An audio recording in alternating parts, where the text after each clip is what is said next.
IPL 2026 ಇವತ್ತಿನ ಎರಡನೇ ಪಂದ್ಯದಲ್ಲಿ GT ವರ್ಸಸ್ RR ಮ್ಯಾಚ್ ಇದೆ. ಸೊ ಈ ಮ್ಯಾಚ್ನ ಕುರಿತಾದಂತಹ ಪ್ರಿವ್ಯೂವನ್ನು ಈ ವಿಡಿಯೋದಲ್ಲಿ ನೋಡೋಣ.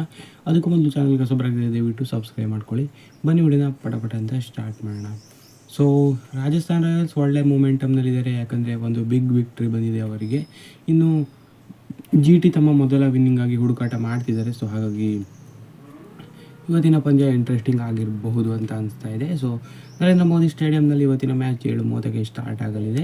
ಸೊ ಹೈ ಸ್ಕೋರಿಂಗ್ ವೆನ್ಯೂ ಇದು ಯಾವಾಗಲೂ ಕೂಡ. ಸೊ 11+200 ರನ್ ಬಂದಿದೆ ಇಲ್ಲಿ. ಸೊ ಈ ಥರ ಹೈ ಸ್ಕೋರಿಂಗ್ ವೆನ್ಯೂ ಅಂತ ಹೇಳ್ಬೋದು. ಸೊ ಆ್ಯಾವರೇಜ್ ಫಸ್ಟ್ ಇನ್ನಿಂಗ್ಸ್ ಸ್ಕೋರೇ 200 ಇದೇನೋ ಅನಿಸುತ್ತೆ ಈಗ ಲಾಸ್ಟು 2-3 ಇಯರ್ಸನ್ನ ಕನ್ಸಿಡರ್ ಮಾಡಿಕೊಂಡ್ರೆ.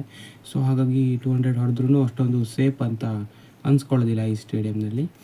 ಇನ್ನು ಪ್ಲೇಯಿಂಗ್ 11 ವಿಚಾರಕ್ಕೆ ಬರೋಣ. ಮೊದಲಾಗಿ ಗುಜರಾತ್ ಟೈಟನ್ಸ್ ಪ್ಲೇಯಿಂಗ್ 11 ಹೇಗೆ ಮಾಡ್ಬೋದು ಅಂತ ನೋಡೋದಾದರೆ, ಶುಭ್ಮನ್ ಗಿಲ್ ಅವರ ಜೊತೆ ಸಾಯಿ ಸುದರ್ಶನ್ ಓಪನಿಂಗ್ ಮಾಡ್ತಾರೆ. ಸೊ ಸಾಯಿ ಸುದರ್ಶನ್ ಮೊದಲ ಮ್ಯಾಚಲ್ಲಿ ಅಷ್ಟೊಂದು ಚೆನ್ನಾಗಿ ಅಂದುಕೊಂಡಂಗೆ ಅವರ ಇನ್ನಿಂಗ್ಸ್ ಬಂದಿಲ್ಲ. ಶುಭ್ಮನ್ ಗಿಲ್ ಓಪನಿಂಗಲ್ಲಿ ಸ್ವಲ್ಪ ಚೆನ್ನಾಗಿಯೇ ಆಡಿದರು, ಆಮೇಲೆ ಬಿಗ್ ಇನ್ನಿಂಗ್ಸ್ಗೆ ಕನ್ವರ್ಟ್ ಮಾಡೋದಕ್ಕೆ ಆಗಲಿಲ್ಲ. ಸೊ ಹಾಗಾಗಿ ಓಪನರ್ಸ್ ಮೇಲೆ ಇವತ್ತು ಜಾಸ್ತಿ ಜವಾಬ್ದಾರಿ ಇರುತ್ತೆ. ಇನ್ನು ಬಟ್ಲರ್ ಜಾಸ್ತಿ ಫಾರ್ಮ್ನಲ್ಲಿಲ್ಲ ಅವರು ಕೂಡ. ಸೊ ಅವರಿಂದನೂ ಕೂಡ ಒಂದು ಬಿಗ್ ಇನ್ನಿಂಗ್ಸನ್ನು ನಿರೀಕ್ಷೆ ಮಾಡ್ತಿರ್ತಾರೆ GT ಫ್ಯಾನ್ಸು. ಇನ್ನು ನಂಬರ್ 4ನಲ್ಲಿ ಗ್ಲೆನ್ ಫಿಲಿಪ್ಸ್, ಅದರ ಬಳಿಕ ವಾಷಿಂಗ್ಟನ್ ಸುಂದರ್, ಶಾರುಖ್ ಖಾನ್, ರಾಹುಲ್ ತೆವಾಟಿಯಾ, ರಶೀದ್ ಖಾನ್, ಕಾಗಿಸೋ ರಬಾಡ, ಪ್ರಸಿದ್ಧ ಕೃಷ್ಣ, ಮೊಹಮ್ಮದ್ ಸಿರಾಜ್. ಈ ಥರ ಪ್ಲೇಯಿಂಗ್ 11 ಇರ್ಬೋದು. ಸಖತ್ತಾಗಿದೆ ಅಂತ ಹೇಳ್ಬೋದು. ಸೊ ಲಾಸ್ಟ್ ಇಯರ್ ಥರನೇ ಇದೆ ಆಲ್ಮೋಸ್ಟು. ಇನ್ನು Ashok Sharma as an impact player ಬರ್ಬೋದು.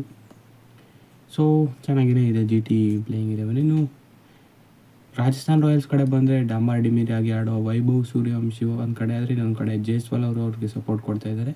ಸೊ ಮೊದಲ ಪಂದ್ಯದಲ್ಲೇ 50 ಗಳಿಸಿದ್ರು ವೈಭವ್ ಸೂರ್ಯವಂಶಿ ಅವರು. ಸೊ ಅವರಿಗೆ ಸಪೋರ್ಟ್ ಕೊಟ್ಟು ಆಮೇಲೆ ವಿನ್ ಮಾಡಿಸಿದ್ದು ಜೈಸ್ವಾಲ್ ಅವರು. ಅದಾದ ಬಳಿಕ ಪರಾಗ್ ಒನ್ ಬರ್ಬೋದು ನಾಯಕ.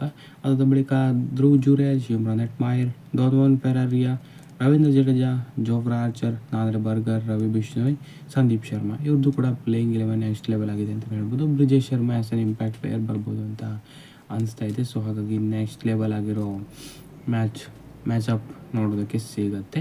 ಬ್ಯಾಟಲ್ ಅಂತ ಬಂದರೆ Jofra archer versus Shubman Gill, ಯಾಕಂದರೆ ಶುಭ್ಮನ್ ಗಿಲ್ಗೆ ತುಂಬ ಬಾರಿ ಕಾಟ ಕೊಟ್ಟಿದ್ದಾರೆ ಜೋಫ್ರಾ ಆರ್ಚರು. ಸೊ ಈ ಬ್ಯಾಟಲ್ ನೋಡೋದಕ್ಕೆ ತುಂಬಾ ನೆಕ್ಸ್ಟ್ ಲೆವೆಲ್ ಆಗಿರುತ್ತೆ. ರಾಬಾಡ ವರ್ಸಸ್ ವೈಭವ್ ಸೂರ್ಯವಂಶಿ, ಈ ಬ್ಯಾಟಲ್ ಕೂಡ ನೆಕ್ಸ್ಟ್ ಲೆವೆಲ್ ಆಗಿರ್ಬೋದು ಓಪನಿಂಗ್ ಬೌಲಿಂಗ್ ಬಂದಾಗ. ಸೊ ಜಡೇಜಾ ಅವರು ಕೂಡ ಬೌಲಿಂಗಲ್ಲಿ ಥ್ರೆಟ್ ಆಗ್ಬೋದು GT ಕಡೆ. ಸೊ ಅದು ಕೂಡ ಒಂದು ಇದೆ. ಸೊ ಹಾಗಾಗಿ ತುಂಬಾ ನೆಕ್ಸ್ಟ್ ಲೆವೆಲ್ ಆಗಿರೋ ಬ್ಯಾಟಲ್ಗಳು ಕೂಡ ಇವತ್ತಿನ ಪಂದ್ಯಕ್ಕೆ ಬರೋದಕ್ಕಿದೆ. ಸೊ ಹಾಗಾಗಿ ಒಂದು ಬಿಗ್ ಮ್ಯಾಚ್ ಬರೋದಕ್ಕಿದೆ. ಸೊ ನೋಡೋಣ ಏನಾಗುತ್ತೆ ಏನು ಅಂತ. ಸೊ ಈ ಮ್ಯಾಚ್ ಸ್ವಲ್ಪ ಪ್ರಿಡಿಕ್ಷನ್ ಮಾಡೋದಕ್ಕೆ ಕಷ್ಟ ಆಗ್ತಿದೆ, ಯಾರು ಗೆಲ್ಬೋದು ಏನು ಅಂತ. So most probably GT RR ಕಡೆನೇ ಹೋಗ್ಬೋದು ಅಂತ ಅನಿಸುತ್ತೆ ಈ ಮ್ಯಾಚ್ ಕೂಡ. ಸೊ ಜಸ್ಟ್ ಪ್ರಿಡಿಕ್ಷನ್ ಅಷ್ಟೇ. ಸೊ ನಿಮ್ಮ ಪ್ರಕಾರ ಯಾರು ಗೆಲ್ಬೋದು ಏನು ಅಂತ ಕಮೆಂಟ್ ಮಾಡಿ ತಿಳಿಸಿ. ಹೆಚ್ಚಿನ ವಿಡಿಯೋ ಆಗಿದೆ ದಯವಿಟ್ಟು ಸಬ್ಸ್ಕ್ರೈಬ್ ಮಾಡಿ ಸ್ಪೋರ್ಟ್ಸ್ ಕನ್ನಡ. Thank you.